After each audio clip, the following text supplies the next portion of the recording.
Dr. Joan wasn't at her clinic when I arrived a bit early. Went inside, and I thought I heard a dog in one of the other rooms, and I looked a little bit, but the dog didn't come out. So I waited for Joan, and we had this conversation. Yeah, you want to go up? Go ahead. You almost opened the door. Here you go.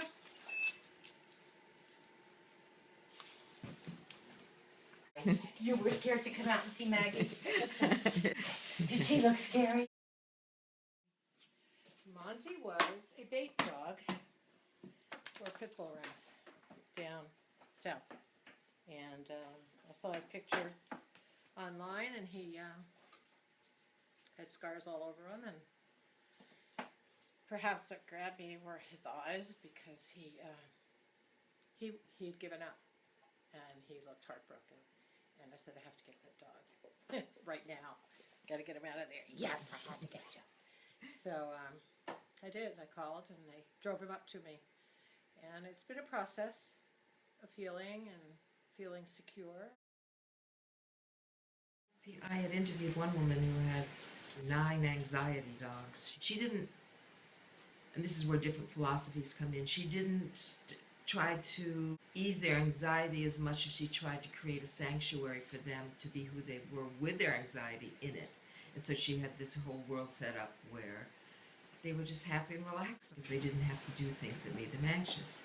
It's hard trying to help an anxiety dog, because what are you going to do? Give them affection and comfort when they're anxious? If you do that, you're rewarding the behavior. So you say, you act anxious, and I'm going to hug you.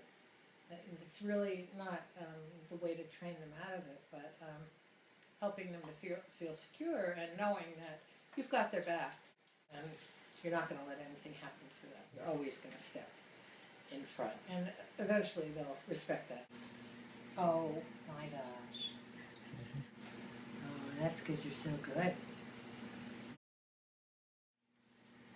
You know, yesterday we're at a point in his training for service work, and he does really well in the stores with me, but he's very friendly to people, which is what I wanted. I wanted to get him socialized. So he loves everyone, and I had to get to the point now in the training where I said, ignore everyone. So he got it. When he was just about to get there and, eagerly approach somebody, you just give him the tug, the correction, slight to the side correction, and he knows. My parents were totally not animal people. My mother was terrified of animals. If my parakeet got out, she dove under her bed. Not the parakeet, your mother. My mother. And my dad couldn't understand why anyone would run an animal, because they're messy and smelly. But there's a window there, I think, with humans, when, especially little guys, when they're growing up, when you make eye-to-eye contact with an animal, that there's a heart connection. And it's forever. It's forever once that connection is made. And it's a wonderful, wonderful thing. And dogs are so compassionate and kind and faithful and loyal, and they will do whatever you want. Where's your new toy? Go get your new ball toy. Where is it? This is the most fun part.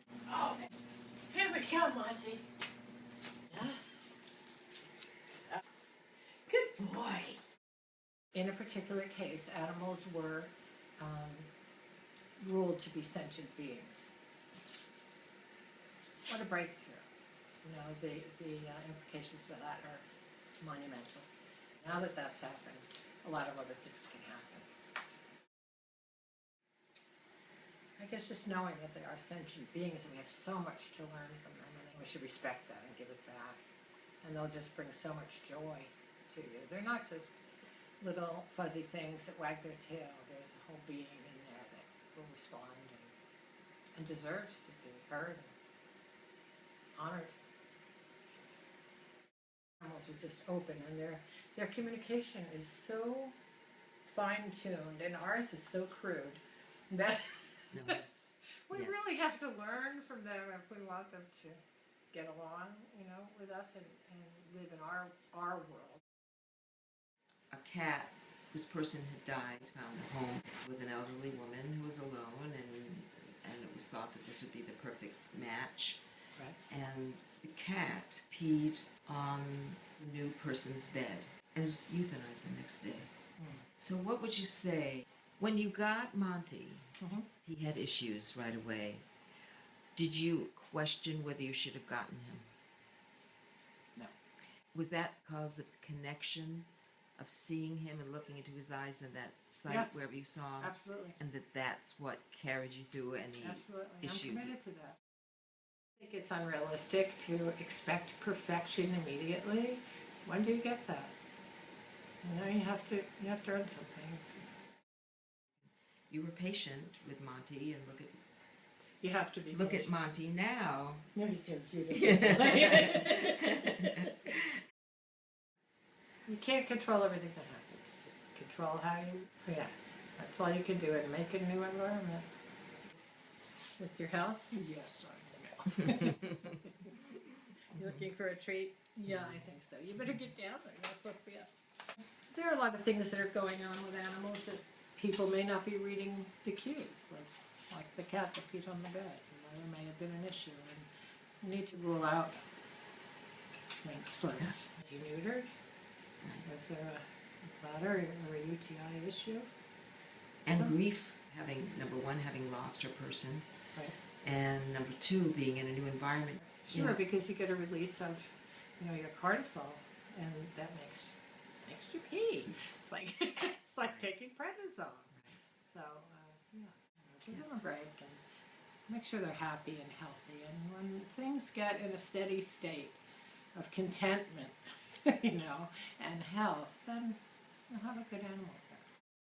He's half pit bull and half lab mix with a little greyhound or whippet in there. And I think he may always be a little timid. She's taking pictures of you. What do you think? Take some cues from your animals. They're talking to you all the time. And what's very fascinating is if you can see a video of animal behavior and animal communication. There's some nuggets in there. There's gems of how to read your animal and what are they saying to you and how do you know? Into a pack of dogs and they know immediately by the body language, by where the tail is, by how the ears are, by how the mouth is and the eye contact. They know instantly. They've given the message already, and we're just kind of lost. Tell me about Midnight. There's supposedly issues with the cat. And the vet that checked him over, no idea who, thought that there was irritable bowel syndrome or something wrong. The poor cat had 5 organs biopsied and bunches of lab work and bunches of bugs. And I was told it could only be on this one diet, which is called Z diet, and it is only liver and some kind of gelatin-acting type substance with it. And it was canned food, and they said it's $40 a case, and it's all he can eat. So and it can't go out. So I took him home, and he just fell into the routine and fell into the regular food, and it was absolutely normal. I never had a problem with the cat. We threw away the Z diet, and it's just living a good life. Let's give a plug to your book. It's a children's book, Prince of Morgan Bay, illustrated by David Wenzel. You can get it on Amazon or you can get it from me. And it's based on a farm in Surrey, Maine. Prince is a little colt that becomes injured. I won't say how, and then how through the care of his friends, human and animal, he recovers and grows to have his self-esteem. Part of the proceeds go to animal rescue, different animal rescues, and part of it goes to food for the poor.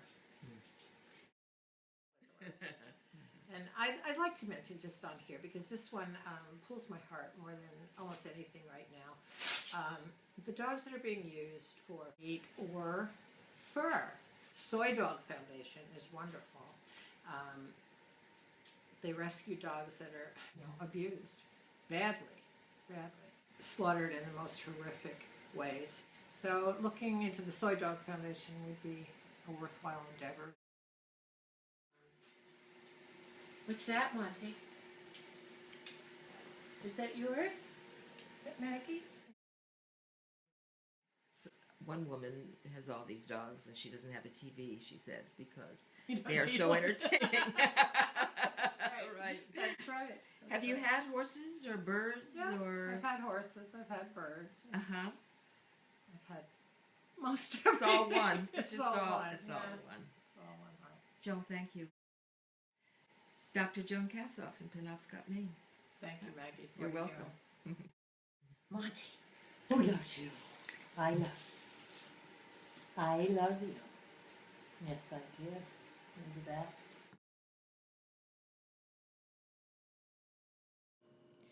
Hi, I'm Maggie Davis. I make videos and podcasts on behalf of animals in need.